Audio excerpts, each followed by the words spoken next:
Imagine you're looking at a balancing scale with everything you do for other people on one side and everything you do for yourself on the other side. If it isn't balanced, maybe it's time to spend a little more time on you. And therapy is a great place to start. BetterHelp connects you with a licensed therapist online who can help you find that balance and stick to it. Visit BetterHelp.com/positive to get 10% off your first month.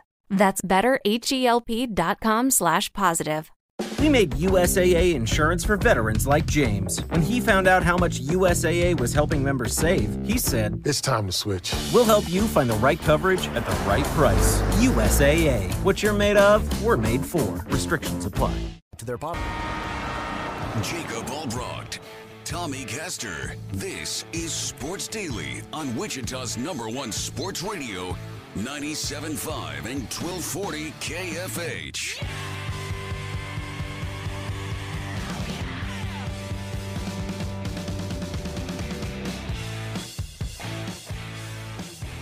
All right, welcome back in, everybody, to hour number 2 of Sports Daily. It's Albrocht and Castor doing our best to struggle through this Monday. This Monday is coming out hot here.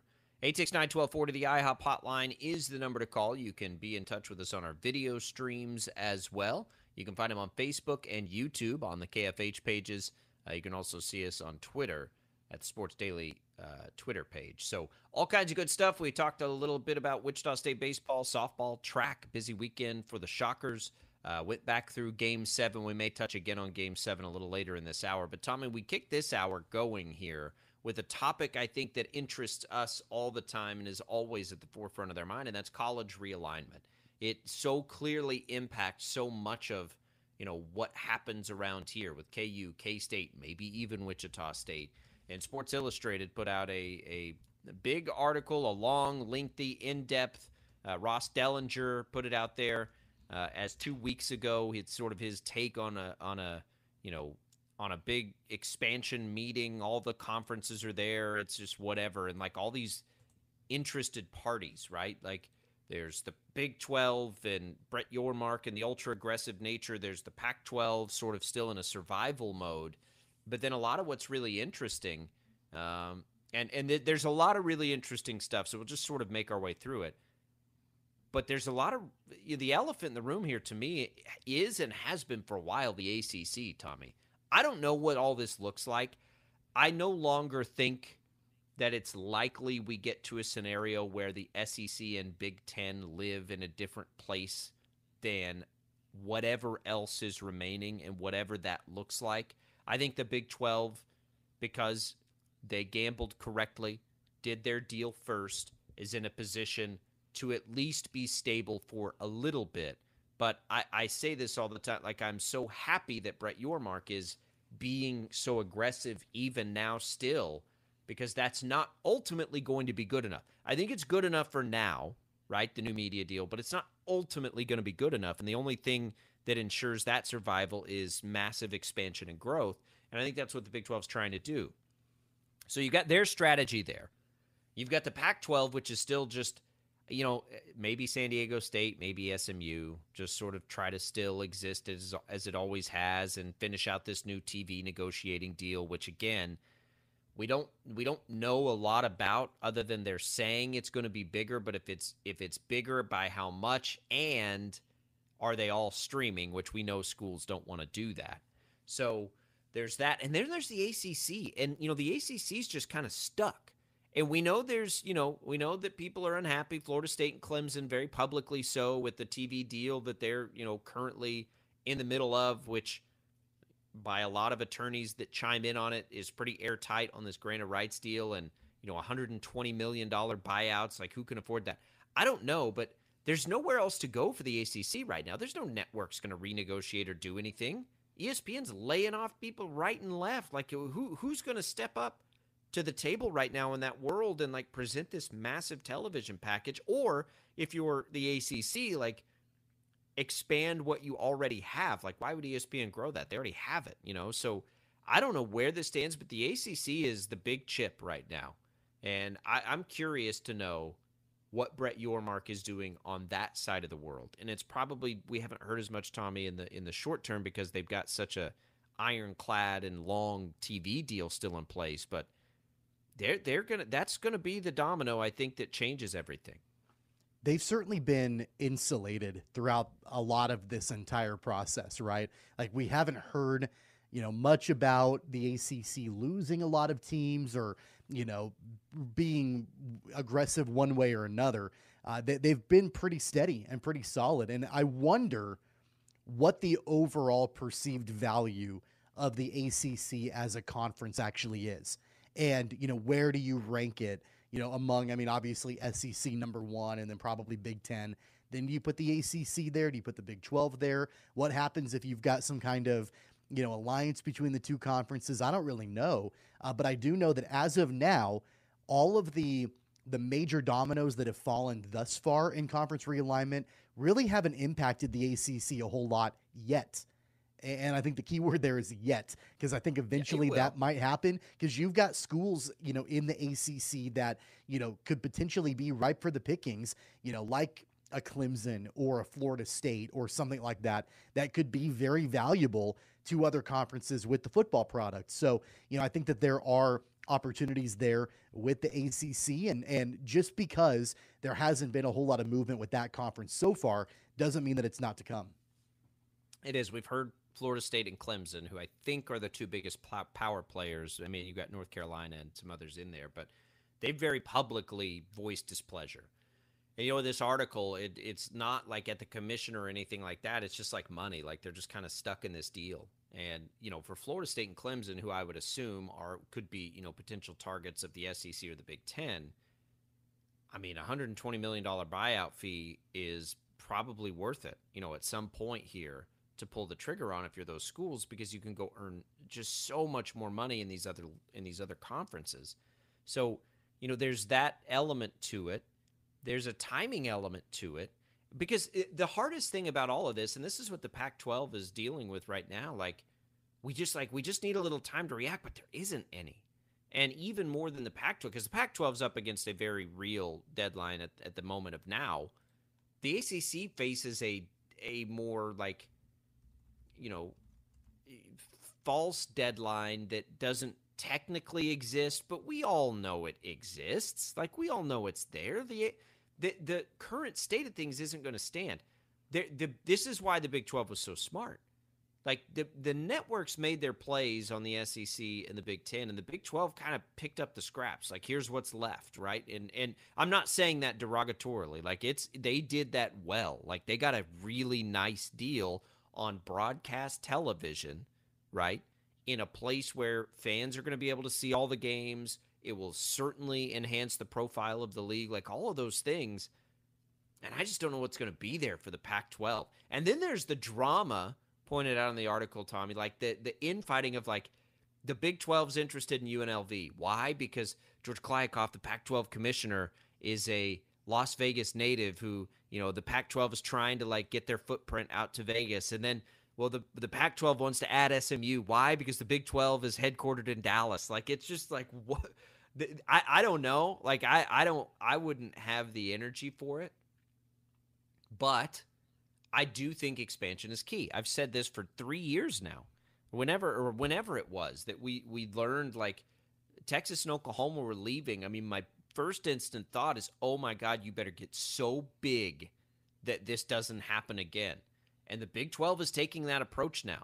And they really want to poach Pac-12. And the question across the industry, and you can find whichever report, whichever way you want to find it, is that either, the Pac-12 hangs tight, does a small expansion, or that the Big 12 poaches, and, like, everybody's confident they're going to do one or the other, right? There's not really any, like, everybody believes what they want to believe on this. I don't know, but I know the Pac-12 adding San Diego State and SMU, and, like, that's it, and they get a streaming deal. Like, that, you're dead in the water at that point. Yep, it might get it done for like 2 years or whatever, but you're toast long term if that's your answer.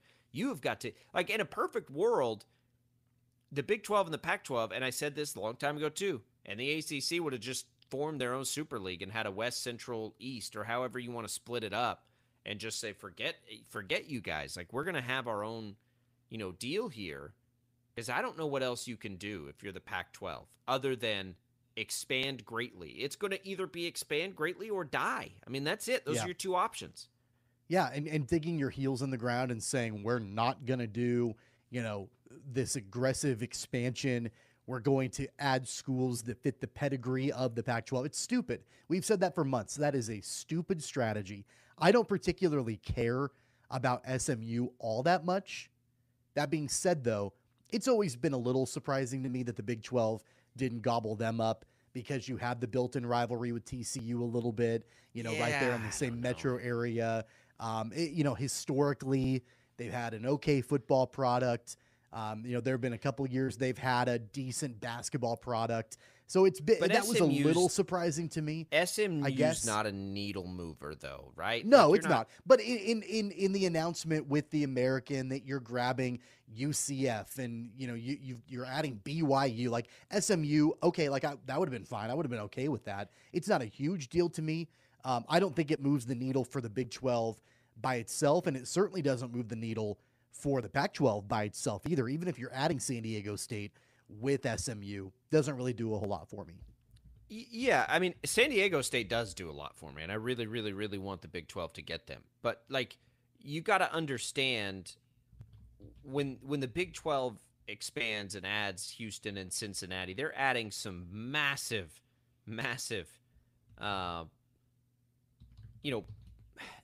enrollments in different areas,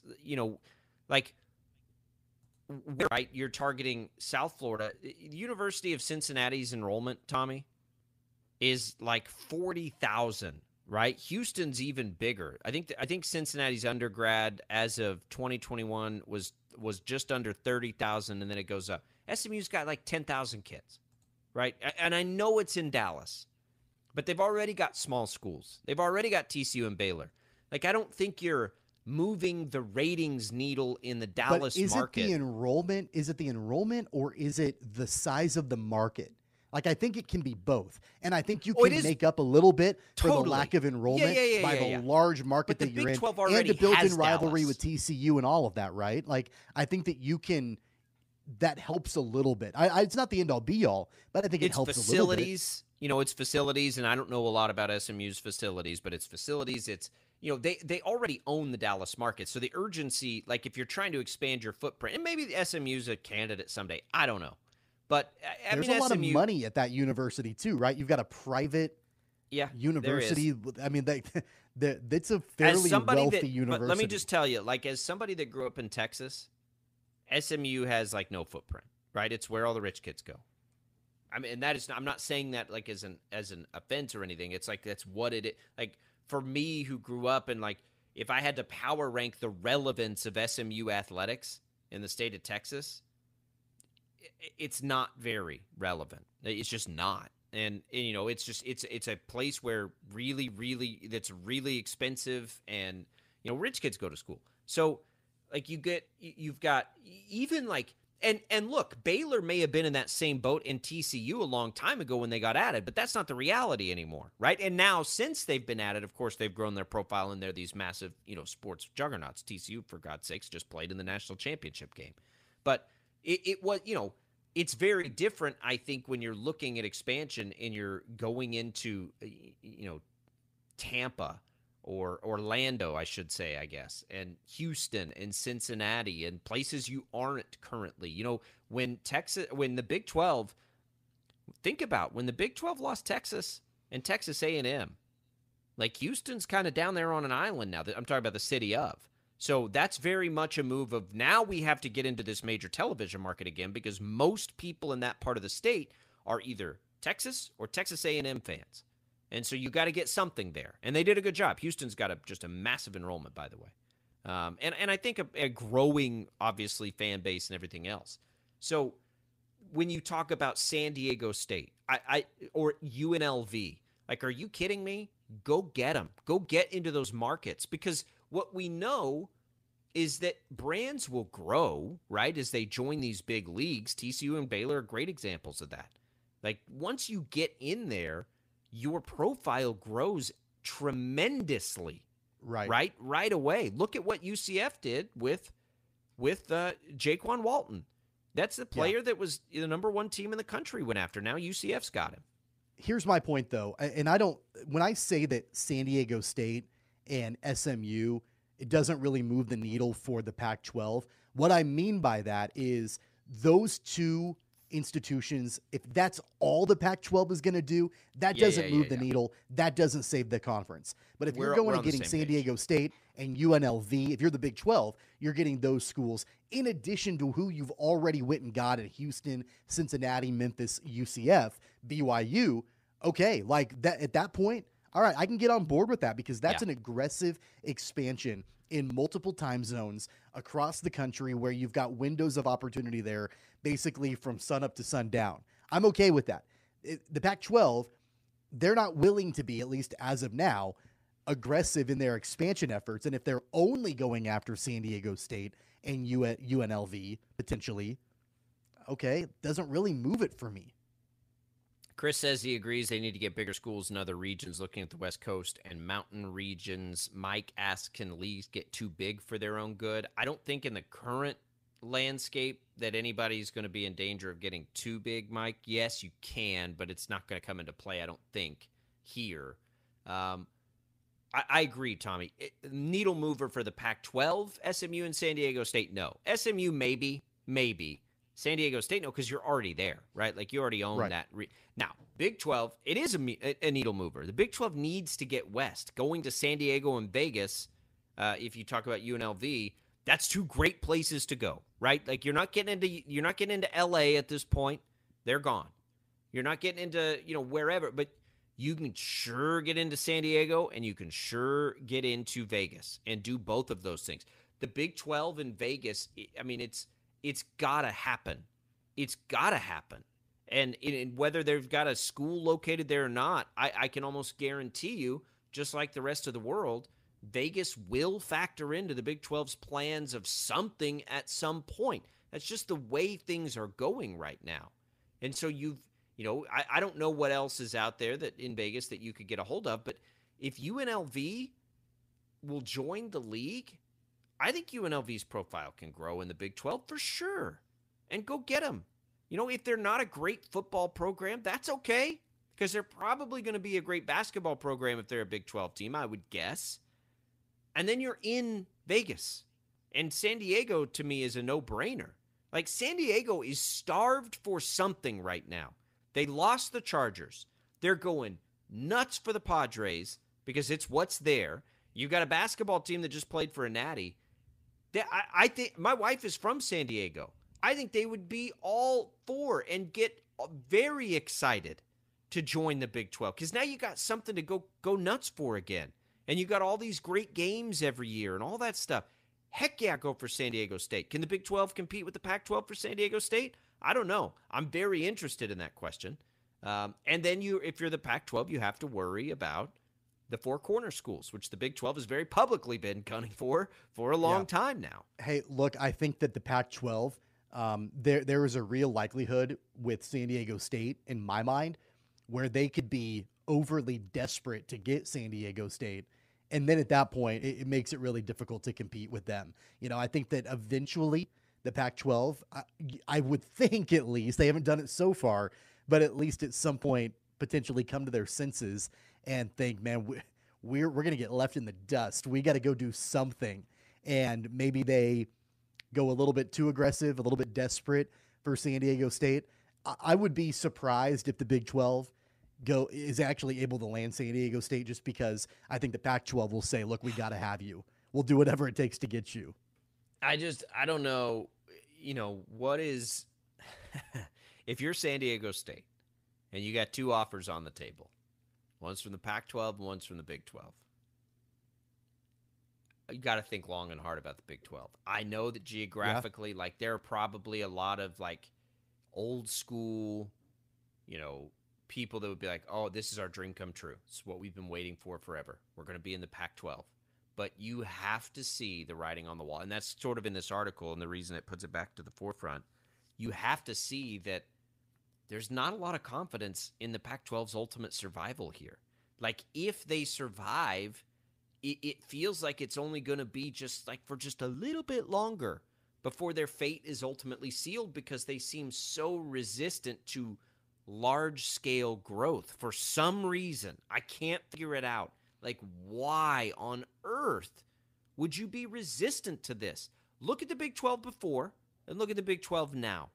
And the perception and the difference and all of those things. Why? Because they went and added 3 AAC schools? No, it's because they're very public in their desire to grow and get bigger. The Pac-12 is very public in their desire to dig a hole in the sand, put up a flag and say nobody allowed, right? Like, we're here. We've got our academic research standards and we have blah, blah, blah that has nothing to do with athletics. And guess what? If you want to stay relevant and make money, you're going to have to worry about athletics. I love education. All that stuff is critical, but it doesn't put butts in the seats, right? Like that's just the reality of it. I wholeheartedly believe that George Kliavkoff and the Pac-12, they believe that this realignment era that we're in right now is a passing fad. It's a trend. It's going to go away, and if we just dig our heels in and just hunker down and get through it, the storm will pass and they will rise on the other side. And that's not going to happen. And I think that everybody in America outside of the Pac-12 understands that's not going to happen. This is the way that college athletics is now. This realignment and this getting bigger and the SEC getting stronger, the Big Ten getting stronger, the Big 12 aggressively expanding. It's not going away. It's going to continue. And you cannot dig your heels in and just pretend that it's not going on, it's not happening, and then expect that you're going to be okay in the long run. It's not. And God help him if that's what they really think. I don't know. But so the ACC. So anyway, like let's take a quick break and we'll come back and we'll talk about the ACC because that's really where this gets interesting, big picture. Because I think what happens in the ACC could be the final settling of things, and I've thought that forever. Like I do think that it'll be chaotic for a little while longer, but then I think ultimately, like once this gets settled through, we're kind of there. Right, for a while, and the ACC is going to be the ticket to that. How fast that happens becomes the most interesting thing, but what could happen?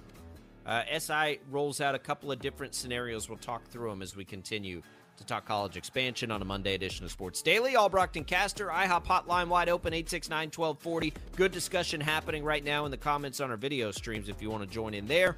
We'll be right back with more right after this.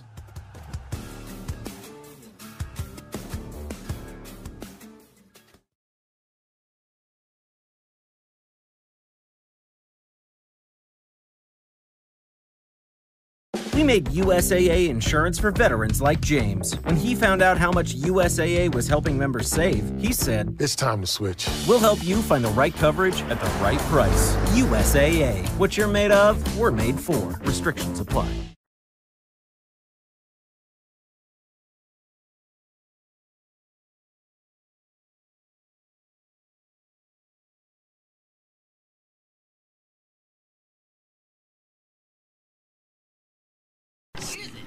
Go ahead. I think I want to hear this. Sports Daily is on KFH.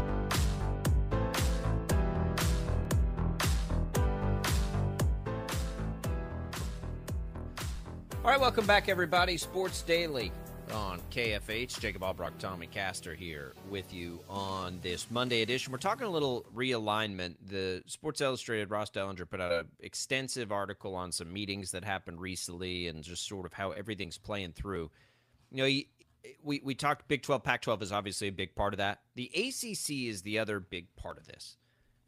They have a long deal. It's another 13 years, but they're way behind the SEC and the Big Ten in what they're getting. And, as you can understand, the schools there are like, what's happening right now? How are we going to do this? We can't do this for 13 more years. So something's going to happen. But, the options that are laid out in this article are, number one, seek additional revenue from ESPN. There's no way that's going to happen right now. ESPN is neck deep in trying to get other leagues. They've invested all this money. They're laying people off like every other media company, big media company seems to be doing.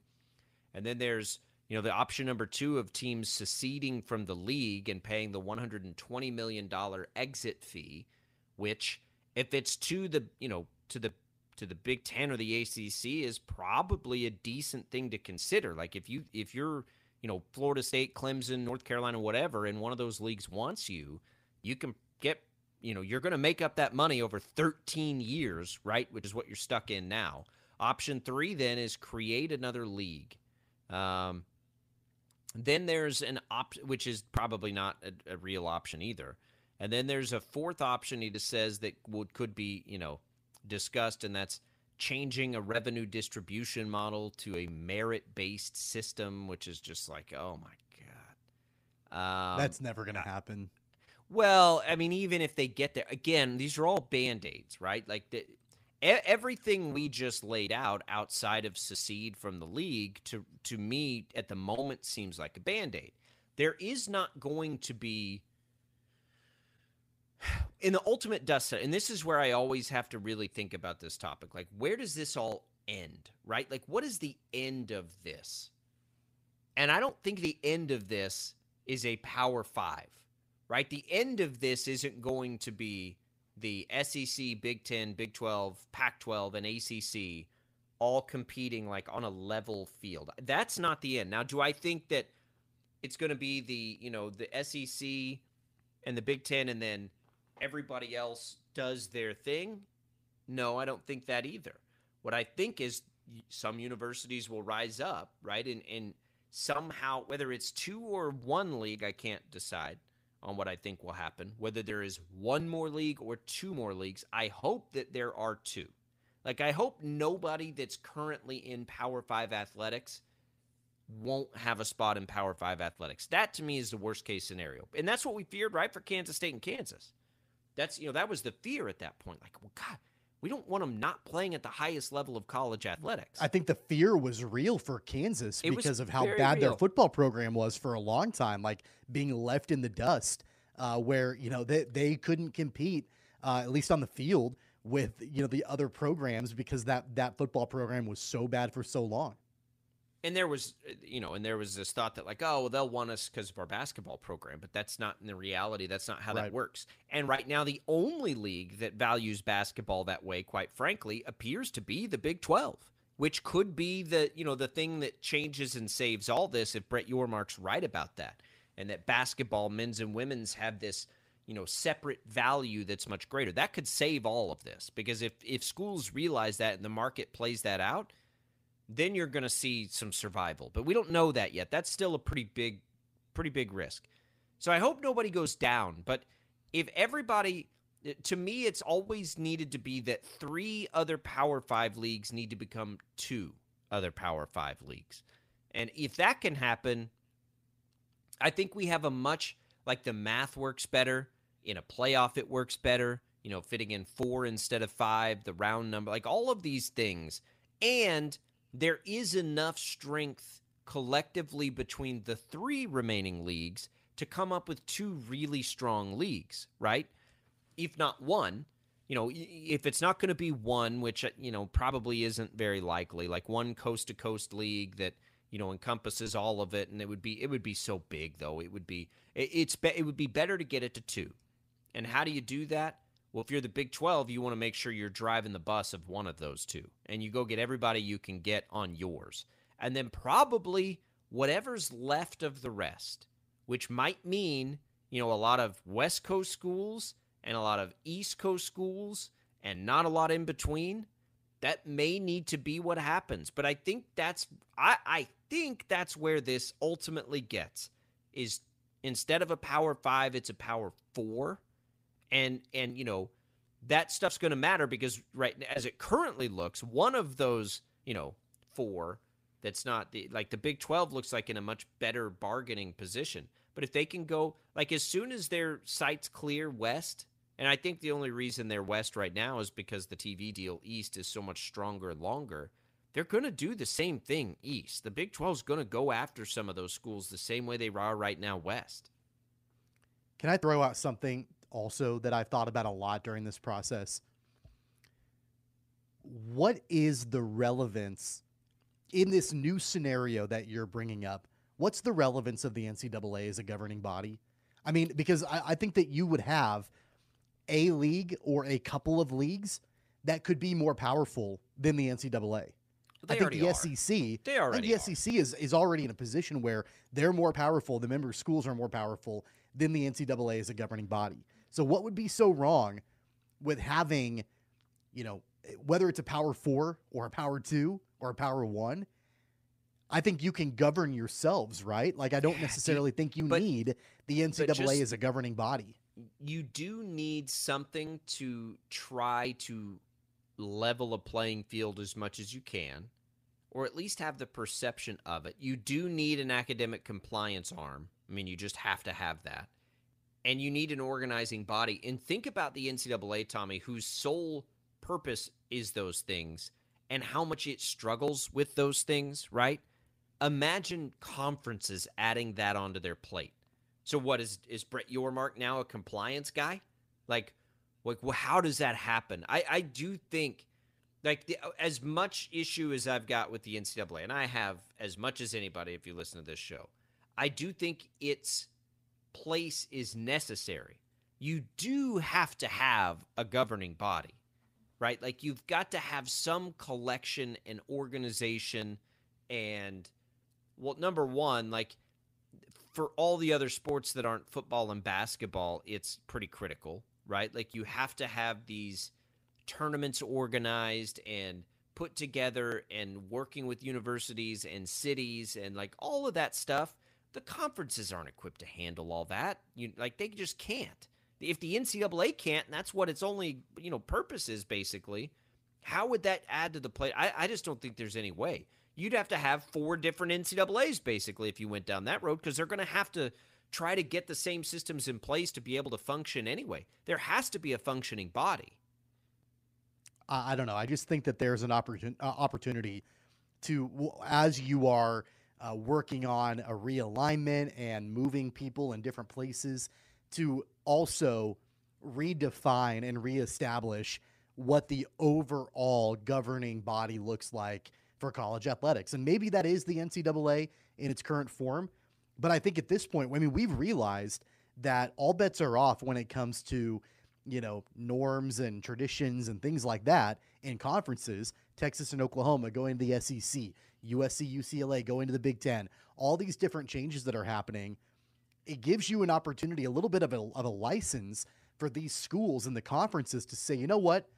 Let's completely tear the whole thing down to the foundation. Let's get it down to the studs and rebuild it and make it in a way that will benefit us, the student athletes, everything, the entire system. We now have kind of a blank canvas that we can work with. They have an opportunity here. And that's why I think, the NCAA in its current form is not relevant anymore. There might be relevance to it in a different way, as you're building it in a different way. But right now, with the way that everything is moving towards, the NCAA governing the way that it currently is and the way it has for the last God knows how many years, they're a dinosaur. Now's the time to start bringing it down and building it into something new. I don't care what you call it. You can call it the ACNN. Like, it doesn't matter. That part to me doesn't matter, right? But there has to be a separate entity. So when I'm saying, like, the NCAA needs to be there, I don't mean, like, the NCAA literally. I mean it figuratively. Something has to be there. There has to be a governing body. What we don't want is 4 different different championships, right? And I know football is taking care of that to some degree with CFP, but think about basketball. Do you not want a major tournament that brings all the conferences together? There's a reason why it's worth $2 billion or whatever, because we all love it. Like, you still have to have that. So call it whatever you want. I don't care about that. I just mean, like, there needs to be something organizing across all leagues and some effort to universal competitiveness, right? You don't, and that is going to get dicey. And I don't know that yet, because you're not going to be able to tell the SEC, like, they can do spend this and think that that's going to continue with what the Big 12 so I don't know how that will work. I don't know all the answers to that, but I do know it takes an army to put an NCAA tournament site in downtown Wichita, and schools and conferences are not equipped for that. I mean, they lean on the schools to come up with it. I get that. They use administrators, right? But there's still some effort to organization. Can that be done better? Hell yes, it can. Like, there's no question about that. But you still have to have something trying to govern this thing. I get it. You have to have some sort of overarching, body to govern. I totally get all of that. I think that the NCAA in its current form and the way like Mark Emmert ran it, the way that Charlie Baker so far is running it, they're reluctant to change. They always have been. NCAA and Pac-12 are a lot alike, aren't they? Right. They've been a stick in the mud, and they're like, you know what? We're going to, keep doing what we're doing. I mean, like, think of the amount of time and dollars that the NCAA has spent on lobbying politicians. Like, come on, like the bureaucratic crap. You could almost use that. Get it out of there. You could almost use that money to pay players. Shocking. You could. They should. They won't. We can't pay these players. We can't do that. We got too much lobby money going right now. We got Charlie Baker, grease palming politicians to help us, get this outrageous NIL under control. We can't afford that. That's what I'm saying is you've got these conferences now and these member schools that I think we both agree in a lot of cases are more powerful than the NCAA. Oh yeah. I think it's a time to tear it down to the studs and start over.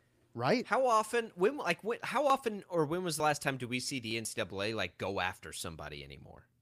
They don't because they can't. Like, they don't have that kind of power anymore. Those days are gone. The NCAA didn't they take the effort to not pay players to the Supreme Court? Didn't it go all the way to the Supreme Court? Horribly. They lose everything. What are you doing? Court. They lose everything because if that's there's not no an indication justification to do something different, I don't know what is. We don't get to do free labor here. Like, that's not a thing. Like, you're going to lose every time you try to do that. Like, there are just there are labor laws everywhere. And it's like, oh, well, we don't think we need to pay these people for, generating all this revenue and money for our university. And every court in America can say, why? Like, excuse me? Based on what? Like, it's not, could you imagine, Joe Schmo business, going to court and be like, yeah, we provide these workers a great opportunity to learn how to do this. And, we get that we pay for their lunch every day. And, I really don't want to have to pay them. I don't think we should have to pay them. I mean, we're giving them this great opportunity to learn how to be a plumber. They get this great platform to go learn how to plumb. I don't think we need to pay them. I'm going to get their lunch every day. I'll give them a little, I'll pick up their work uniform. We don't have to do that. Burn the whole thing down. Burn the whole thing down. Well, it is being burned down. It is. It already has been. I feel like this is an opportunity, like a blank canvas to just start fresh. But it is starting fresh. It may still be called the NCAA, but make no mistake, nothing is the same as it was 3 years ago. And it's going to change more. I do think after whatever happens with the ACC, I think we'll be done for a long time. I think we will get to that point, and then that will be what we have for a long time. But I don't know when that happens because it's not going to be 13 years from now, which is when the ACC deal comes up. That's what makes this story so interesting. You've got these two things, these two standoffs happening, the Big 12 versus the Pac-12, and as he paints it in the article, the ACC sort of versus itself internally in what happens. 869-1240 if you want to react to any of the discussion there. Tommy, I'm getting some info on the Wichita State track from our friends over at Wichita State. At the meet for the men and women, there were 66 personal records, 14 all-time top 10 performances in Wichita State history, 7 for the men, 7 for the women. Just a wild performance there on that final day So again, congratulations to them. We don't talk a lot. It's not really a talk radio topic all the time. So glad to be able to tip the cap to them, and we'll try and track down Rainbolt. We can probably do that. He's a friend of the program. We've had him on quite a bit over the years. We'll try to do that this week. All right, Tommy, let's look ahead a little bit here to the conference championships in the NBA. I think that we're going to get two good ones. The West to me is far more interesting, as it generally is, than the East. But I do think Heat Celtics is interesting. But Heat Celtics feels like it could go one of two ways, right? Like it's either going to be friggin' awesome or the Celtics are going to blow them out of the water. I don't know how I feel about that. In the West, I think there's very little chance we don't get a great series. I think we're going to have a great series in the West between the Lakers and Nuggets.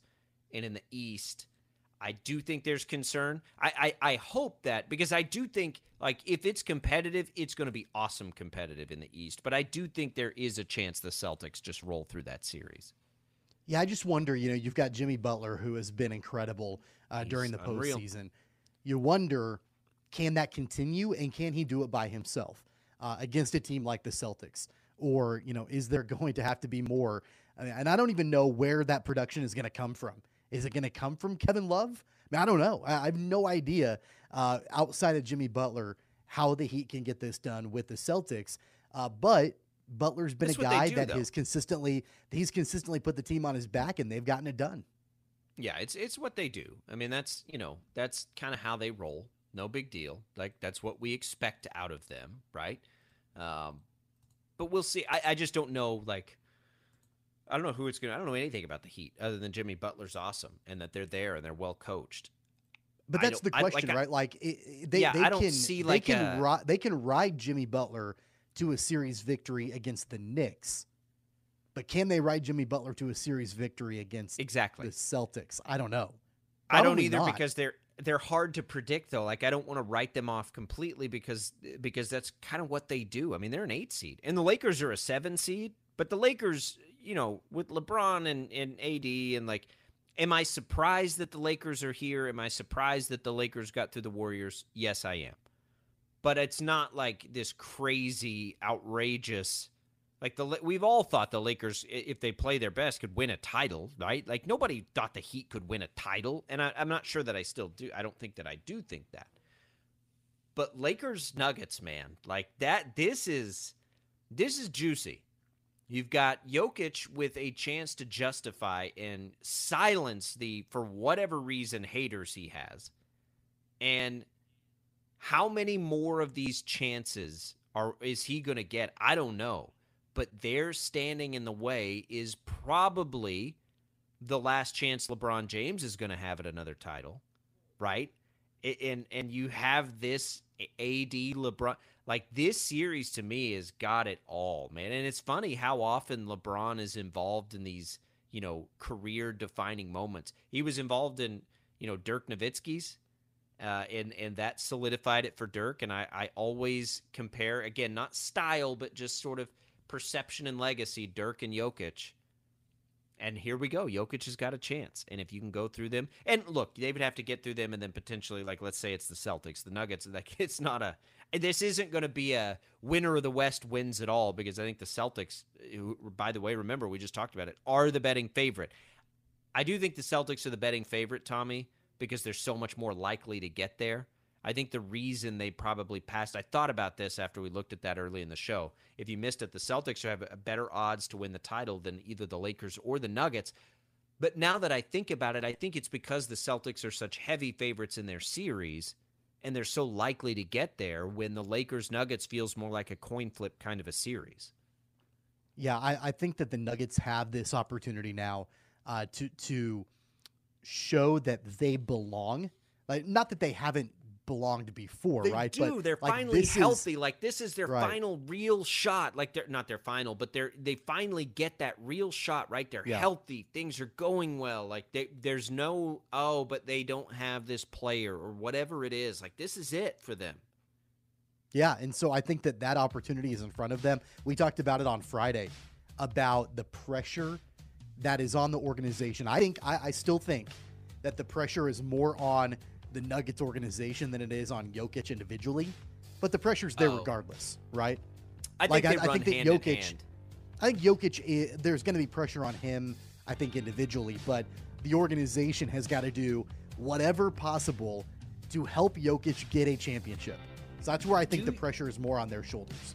Do you think there is any pressure at all for LeBron and the Lakers here? I don't. I think all the pressure exists for Denver. I think LeBron and the Lakers have exceeded and reached a level of like where they can look back and be like, this is a good year. I think all the pressure's on Denver. It was such a mess in LA, right? Not that long ago. The Russell Westbrook era was awful. So much drama. They're playing with house money right now.